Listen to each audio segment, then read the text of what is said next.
Ever heard the saying that quality drafting is getting as rare as hen's teeth? Yeah, I have. And it's kind of a funny saying, but when you really think about how crucial, clear, and accurate technical drawings are, it's actually kind of scary. I mean, we're talking about avoiding costly errors, making sure things get built right, the whole nine yards. So today we're diving deep into something that's absolutely essential, how to apply those drafting standards to your technical drawings. I'd say that's spot on. Think Mhm. of those drafting standards like the grammar and syntax of technical communication. Right. Without those rules, things get messy, messages get muddled, and you just end up with a whole bunch of misunderstandings, wasted time, and in the worst case scenario, some pretty huge mistakes on a project. Couldn't have said it better myself. Okay, so for this deep dive into crystal clear drawings, you brought us some great resources to dig It into. did. We've got a YouTube video transcript. It's called Drafting Standards, Standard Colors and Line Weights in CAD. Hmm. And then three super practical blog posts, all from blog.draftsperson.net. Great site, yeah. The first one is Pen Sizes and Line Types, Metric. Gotta love some metrics. Standard colors and line weights in CAD. That sounds promising. And last but not least, one that seems like it's going to be right on the money. What line with where? Yeah, that one gets straight to the point. So our mission here is pretty straightforward. Yeah. We're going to pull out those core principles, make sure we have a really solid understanding of how to put these drafting standards into practice. And we're going to zero in on line weights and colors specifically. Make sure your drawings communicate exactly what you want them to. No room for interpretation. And it's super important to understand that we're not just dealing with some random preferences here. Oh, yeah, absolutely not. These standards have evolved over decades, combining best practices from the good old days of manual drafting with all the advancements we've seen in CAD systems. So understanding that history can really give you a good feel for the logic behind these standards, and it makes applying them feel a lot more natural. Okay, so let's cut to the chase. How do we apply these standards in CAD? I'm seeing a pretty strong connection between how we handle line weights and colors today and the way things were done manually in the past. Can you break that down for us? For sure, the YouTube video does a great job of highlighting this connection. Back in the days of manual drafting, drafters would physically grab a pen with a specific nib width to get that perfect thick or thin line. Right, makes sense. And the ISED-in line weight color coding system that we use so much in CAD today, well, it's basically a mirror image of the color bands that were used to identify those different pen widths back then. The video even mentions Faber-Castell pens as an example. You remember those color-coded barrels? Oh, yeah. They weren't just for looks. Those colors told you exactly how thick the line would be. That's super interesting. So when we pick colors in CAD to represent line weights, we're actually carrying on a pretty long-standing tradition. Absolutely right. And even though CAD gives us a ton of flexibility in how we create and play around with lines, sticking to that established visual language is key for consistency. When someone looks at your drawing, whether it's on a screen or a printed copy, the line weights and colors should instantly tell them what's what. Makes sense. Avoids confusion. Exactly. Doesn't matter who created the drawing or what kind of fancy CAD software they're using. It's like a universal language. Exactly. Okay, so that makes perfect sense for collaborating and keeping things clear. Now, both the video transcript and the blog post about standard colors in CAD, they both talk about how we use colors in CAD to represent these different line weights. So it's kind of like having this digital toolbox full of pens with different thicknesses, right? I like that analogy. Okay, good. It really is like having all those different pens at your disposal. In CAD, you assign a specific color to an element. It could be a line, an arc, anything. And then that color gets linked to a particular line weight when you plot or print your drawing. And this whole color coding thing on screen, it's a game changer for organizing and managing complex drawings. It really helps you keep everything straight while you're working. Okay, so how exactly does that in-canvas color coding help you stay organized? Well, the YouTube transcript mentions how you can link these color to line weight assignments to different layers in your CAD software. Right. Think of layers like those transparent sheets you can put over a drawing. So you can have different types of elements like dimensions on one layer, structural parts on another, all nicely separated. Okay, so it's visual separation. Yeah. And then you assign specific colors to those layers. So right away, you can visually tell what's what on your screen. It makes navigating and editing these crazy complex drawings a whole lot easier. And then there's the bonus: you can turn entire categories of objects on or off just by toggling those layers. It's like magic. That's a pretty neat trick, especially when you're dealing with a ton of information. It is. Okay, and the video also brought up something that's really important. The background color of your screen can actually affect how you perceive and choose colors for line weights. Huge point. So yellow on black, awesome. But yellow on white, forget about it. Yeah, it just vanishes. It's something you really need to think about when you're setting up your CAD environment. Yeah, it's like that thing they say about measure twice, cut once. Exactly. What looks super clear and crisp on your screen might turn into a blurry mess when you print it out, especially if you're printing on a white background. The video gives a handy tip for AutoCAD users. You can actually change that background color. You just got to use the config or options command and then go into the display settings, specifically the colors. Got it. A couple of minutes tweaking those settings can save you a ton of hassle down the road. Totally worth it. And they also mentioned if you're using software like Revit, which defaults to a white background, it might be a good idea to go with object by line weight instead of just relying on color to show line thickness. Yeah, that's a good alternative. With object by line weight, the actual thickness of the line shows up right there on your screen. And it's tied to the properties of the object itself, not indirectly through its color. It's a more what you see is what you get kind of thing. Right. Really useful if you're mainly working with black and white for your final output. Gotcha. So we've got the basics of using colors to represent line weights in CAD. We've talked about how our display settings can throw a wrench in things. Now let's drill down into the Isodin color coding system itself. The nitty-gritty of which color means which line thickness. Right. Both the YouTube transcript and the blog post on standard colors in CAD get into the details of this system. It's pretty much the standard everyone agrees on, and it gives you a clear way to connect specific colors in your CAD palette to specific metric line weights. So when you plot or print, you know exactly what you're going to get. Standardized, yeah. And that standardization is huge, especially if you want to make sure your drawings are being read correctly, whether you're across the hall or across the globe. So just to make sure we're all on the same page, let's quickly run through that main Isodin color to line weight mapping. We've got magenta, typically that represents 0.18 millimeters. White, that's for 0.25 millimeters. Yellow, that matches up with 0.35 millimeters. Red, or sometimes brown, that indicates 0.50 millimeters. Cyan or blue, that signifies 0.70 millimeters.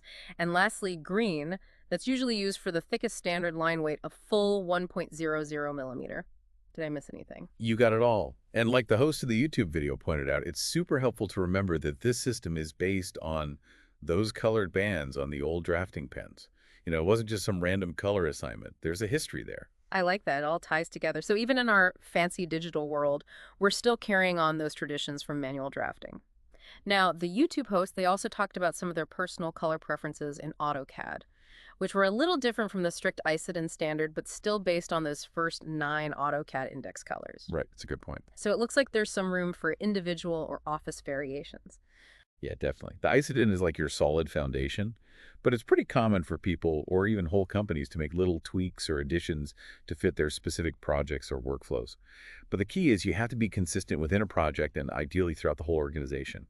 And if you stray too far from the Isodin, it's super important to write down your own color to line weight standards. Make sure everyone's on the same page. Makes total sense. So, for example, the host mentioned they like to use white for text at 0.25 millimeters, yellow at 0.35 millimeters, and red at 0.5 millimeters, but specifically for peers. Blue, they reserve for bearers at 0.7 millimeters, and they use magenta at 0.5 millimeters as well.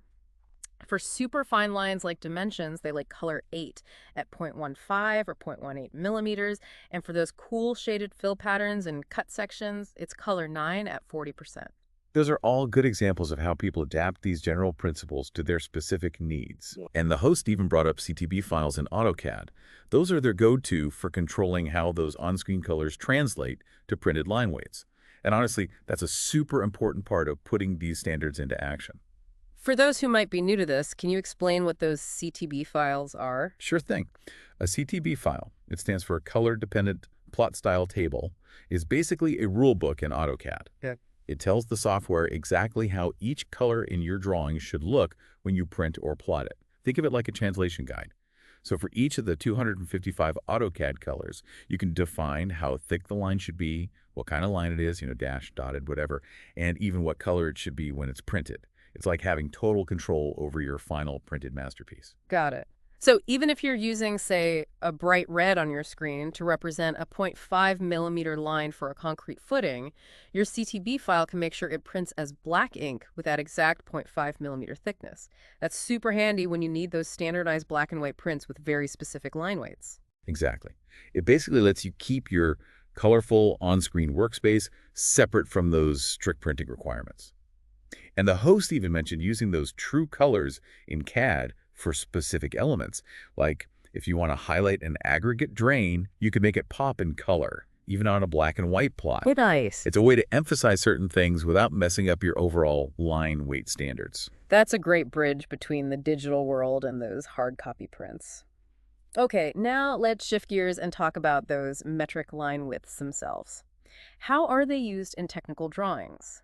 The blog post called Pen Sizes and Line Types metric. That's the one that really digs into this, connecting it all back to the ISO standards. This blog post really helped you understand those standard metric line widths that ISO lays out. Yeah. There's something super elegant about this system. You see the pen sizes and therefore the line weights. They increase by a factor of the square root of 2. The square root of 2. Yep, it's the same ratio you see in ISO A and B paper sizes. It's not a coincidence. It's all designed so that your drawings look good and are still legible, whether you scale them up or down. Smart. Practical. Exactly. Huh. And the blog post has this super helpful table. It connects those letter designations for line types, A, B, C, and so on, with the actual line thicknesses in millimeters and their typical uses across all those different drawing sizes, from the massive A down to the smaller A4. It's like a roadmap for putting those line widths into action. That's awesome. So let's take a look at some of those categories, just to illustrate how this works in the real world. We've got the A-type lines. Those are the continuous thick ones. Right, those are the heavy hitters. They come in 0.7 millimeters and 0.5 millimeters and 0.35 millimeters thicknesses. And they're used for all those super visible outlines, the things that really stand out. The main stuff. Exactly. They define the big picture. And then you've got the B-type lines. Those are the ones that are continuous but thin. Those come in 0.35, 0.25, and 0.18 millimeter thicknesses. And they're kind of the workhorses used for all the smaller details. Fictitious outlines, imaginary intersections, dimension lines, projection lines, leaders, hatching, revolved sections, even those little details for adjacent parts and tooling, fold lines, tangent bend lines, short center lines. The list goes on and on. Yeah, that's quite a list. Yeah, it is. But you see, using a thinner line weight visually pushes those details back a bit, They don't steal the show from those main outlines. Makes sense. It creates a visual hierarchy in your drawing. Tells you what's most important. Bingo. Okay, and then we've got C, which is also continuous and thin, but it's drawn freehand or with a cool zigzag pattern. That's a fun one. It is. It's specifically for showing repeated details or creating break lines that aren't on an axis. Got it. And then we've got D. Those are the dashed medium lines. Those come in 0.50, 0.35, or 0.25 millimeter thicknesses.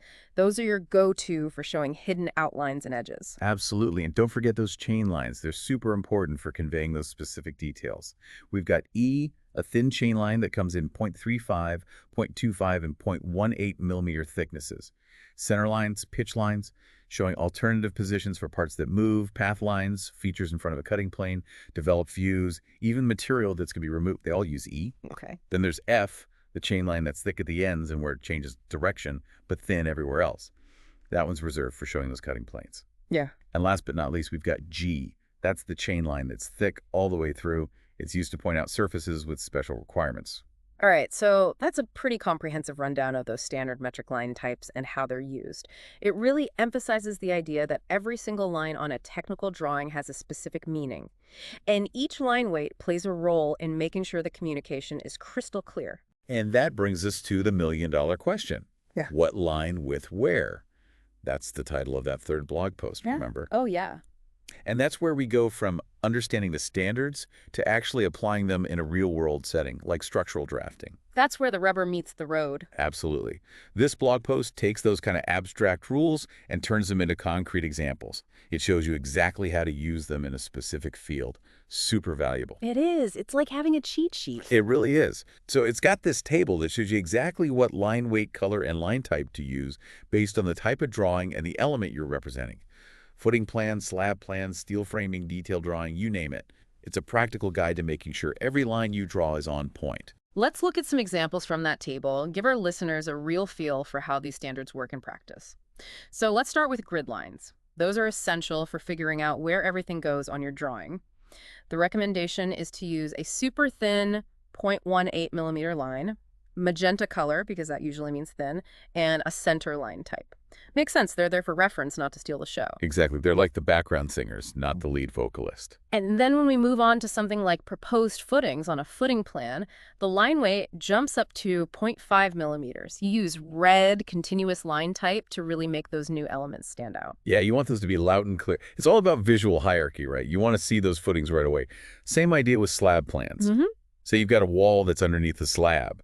You'd use a thin dash line, 0.18 millimeters, magenta, hidden line type, because it's not the main attraction in that view. Right. But the outline of the slab itself, that gets a thicker, continuous line, something like 0.5 millimeters red, so it really pops. Got it. So you're making sure the focus is on the right things. Exactly. You're creating that visual hierarchy, making sure everything is clear.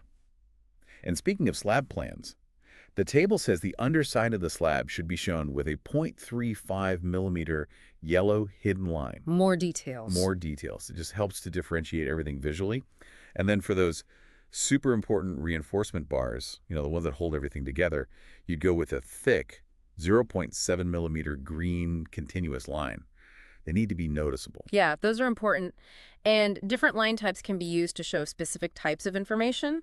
Like with those slab plans, control joints are usually represented with a 0.35 millimeter yellow dash dot line, but isolation or construction joints, those are shown with a thicker 0.7 millimeter green dash dot line. So you're using both line weight and line type to show different types of joints. Yep, it's all about being clear and concise. When you move to steel framing drawings, bracing is often represented with a 0.35 millimeter yellow dash dot line, showing that it's a secondary structural element. The purlins, which are even lighter, they get a thinner 0.25 millimeter white continuous line, and the big main steel members. Those are bold, 0.7 millimeters, green, continuous. They're the stars of the show. It's pretty cool, right? So much information packed into those subtle visual cues.